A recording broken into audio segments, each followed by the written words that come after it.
ويل لأمة قد ضاع الضمير فيها، ويل لصرخة قطع الصغير فيها.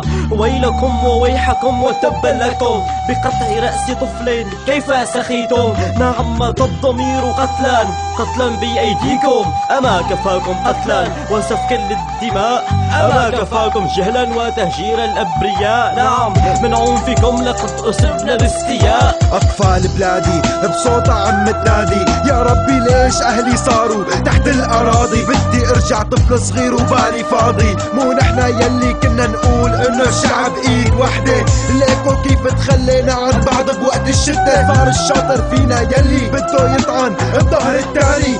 صرخة من كل قلبها هزت كياني. خليكم مبسوطين بسفك دم بعض، بس خليكم متذكرين إن المي بتروي الأرض. أنا في وريد العذراء وابنها الطاهر عيسى. أنا في قلبي محمد، أنا الجامع والكنيسة. أنا الذي ركعت خاشيا من عقابه. أنا الذي كفروه وقاموا الحد على رقابه. بلا ذنب بلا سبب قد كفروني. أنا أشهدت عند ضيقي فنحروني. عم حلفكن برحمة محمد وعلي وعمر لك بكفي تهدروا دم أكثر من الدم اللي انهدى. ولك خلص ملينا وربي يكون تعبنا.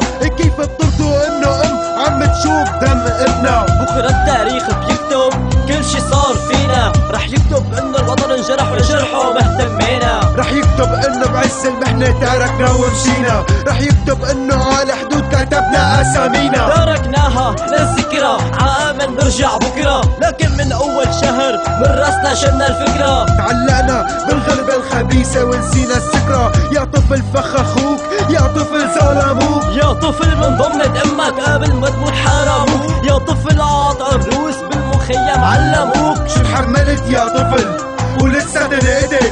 بس هذا اخر الزمن يا زمن. ما بتعرف في النفس ليش عم تنقتل. وين ضمير البشر، وين ضمير العباد.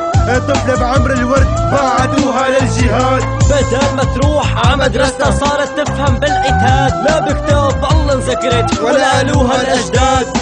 تجارة بالأعضاء جهاد بالأبناء. نبهنا الرسول من الراية السوداء يلي رح تظهر عنا بيوم من الأيام. تقطع الرؤوس تشوه الإسلام. كنت حابب وصل رسالة وبعدها إلكن السلام.